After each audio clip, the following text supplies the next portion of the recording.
Hello, everyone, and welcome to the New York Empoleon semi-final team builder of the PCL. We are here this week taking on Daily 26, coach of the Hartford Yard Gogoats. We did play in week 7. We managed to pick up a 2-2 victory, though we both agreed that the actual differential, we finished about 3 turns based on timer before the actual game would have ended, and it wouldn't have changed the outcome of the game.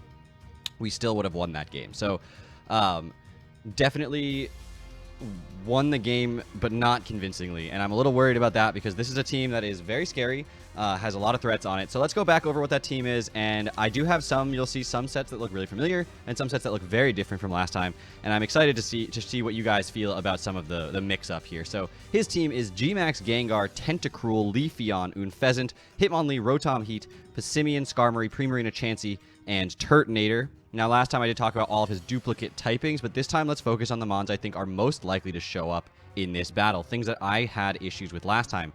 Chansey was obnoxious. It wasted time, it wasted energy, it wasted HP on my mons. That's something that I definitely have to worry about this time. Skarmory also ended up being a really good physical Stonewall that was tough to break down, especially when I let Rotom go down, and I definitely need to make sure I have answers for in the back ready to go. Additionally, he didn't bring the Hitmonlee, but I could absolutely see that thing coming and doing a lot of work, and Unfezant and Leafeon could also help his team out.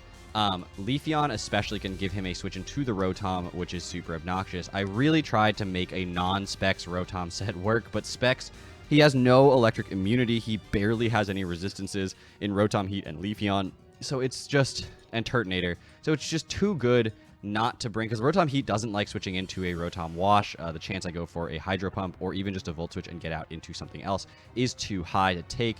And absolutely, it does not like switching into it. Leafeon, it definitely can. Worries about a Will-O-Wisp, though, so it doesn't love switching in. Turtonator, absolutely could switch into a Rotom Heat. Or Rotom Wash, I should say. It's not a big deal, but I do have switch into the Turtonator, and Volt Switch is mostly my click here. And last time, he went Chansey every time on the Rotom. I was a little bit too aggressive with it on the Primarina and stuff, so definitely going to watch out for that. I have other answers to Prim this time, so I don't have to worry as much about Rotom being my switch-in, but I definitely have to keep that in mind. This is a very similar set to last time. It should look really familiar to him as the game goes along, but it doesn't mean it's a bad set. It put in a lot of work, and I actually think it can do more work this time. Next up is, again, the exact same set. These are the only 2 mons I'm bringing that are identical to last time, but they just work so well. This Swords Dance, Trick Room, Psycho Cut, Mystical Fire, Hatterene is just insane in this matchup. His defenses are all on the special side except Skarm. I have Mystical Fire. This thing still has a huge special attack stat even without investment, so it's just really good against his roster. And depending on how I end up getting the chance, I may not have the opportunity to set up a Swords Dance, but there was no move that I wanted over it. I thought about Nuzzle. I thought about some other things just to give this thing more opportunities to do damage and spread issues for him, but opted to just go for the Swords Dance. There's no downside to it if I do get the opportunity to set it up. And if he's got like a Chansey and I can take 2 Seismic Tosses pretty easily, set up the Trick Room, set up the Swords Dance, and go from there. Sorry, that's the wrong direction. Next up is the Scizor. Scizor this week is going to be Assault Vested, so very different Scizor from the last one that I brought. And we do have the knockoff this time to get rid of the Rocky Helmet on the Skarmory, so that thing can't just continue to switch in and be annoying and wear down my team. Additionally, the U-Turn and Bullet Punch combination is just as good as it was last time, if not more helpful than it was last time. Just because I think this thing really does pressure the mons that he brought and would be tempted to bring again. There's not a lot to talk about with this set. It's mostly just an offensive Scizor holding an Assault Vest because it can take 1 hit from the Primarina, but it's a really, really solid set this time and gives me another switch into that Primarina 1 time, which is super nice. Next up is my Araquanid. This thing is banded this time. I do have the Sticky Web still, but I'm opting for the Crunch. Crunch mostly just for Gengar. If the sun is up, because last time I screwed myself up by putting the sun up, he went Gengar and I went Liquidation. It didn't really do anything, and it didn't put Gengar in range of Bullet Punch, and I had to end up dancing a lot. Banded Liquidation, 2-hit KOs Chansey, 2-hit KOs Skarmory, and 2-hit KOs Primarina. I mean, I thought about going Liquidation and Waterfall, if we're being honest, because I was like, I don't want to run out of PP for Liquidation, but I don't think I'm going to. Poison Jab hits the Primarina and the Leafeon, which are 2 possible switch-ins, and it just does so much work. I could set up the Sticky Web if they become something that I think are relevant, but honestly, in this matchup, they aren't great. I just didn't have a 4th move I really wanted to put there. Next up is my Urshifu this week coming back. It is going to be rocking out with the Wicked Blow, Endure, Drain Punch, and Poison Jab, so this is going to be a completely different idea from last time. I know I said I need Sucker Punch because that was one thing that almost cost me the game last time. I had to bluff Sucker Punch. I didn't actually have it. But this time, because I have the Endure, if he is Scarf Gengar, and he G-Maxes. I Endure. I eat my Slack Berry. I'm faster. I Wicked Blow, and I don't have to worry about having a Sucker Punch. I have to be careful because if he's G-Max too many turns and he comes back down and he's Scarfed, then he will continue to outspeed me, which would be a potential issue. Although a Scarf Gengar may not try to outspeed a +1 Urshifu. He might try to outspeed Scarf Urshifu. I'm not sure. But that is something I can definitely play around, and I think the Endure actually gives me a lot of possible, like, small outs to things that are getting a little out of hand. That can maybe allow me to outspeed them, like a Turtonator that Shell Smashes. I can get to +1 and definitely outspeed that.